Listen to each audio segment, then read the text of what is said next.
Hi everybody, Lenny here from Flow Software. It's almost time for another one of our Flow conversation sessions. And I just want to give you guys a little bit of an insight on what we will be discussing and discovering in this week's session. Now, in the industrial automation industry, there's about new buzzwords that keeps flashing up almost every week inside of our industry. Talking about AI, big data, cloud, etc. And it can become a little bit confusing in even where to start. The next new thing is digitization or digitalization.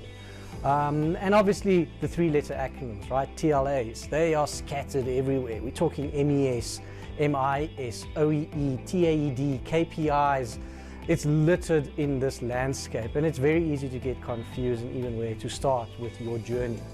But normally when I do a consultation exercise, I normally still get whiteboards like these ones at the back of me. Where very important KPI or key performance indicators are still being handwritten down and decisions are being based on these handwritten information that we find. Now, this for me is a typical example of how we can very easily take this data that's on this dashboard and transform it into a digitalized manner and actually share it around with everybody in the organization. Because this data here can be valuable for everybody, right? It should not be isolated to a shift meeting room or next to a production line for that matter.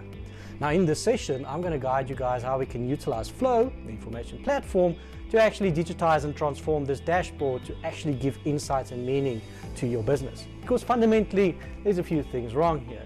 From a best practice visualization aspect, yeah, it's a little bit difficult to understand if you're actually making your target here. Don't forget about auditability, as numbers on these guys can be changed quite easily without any audit trail or who actually changed those numbers. Yes, great, there's context as well.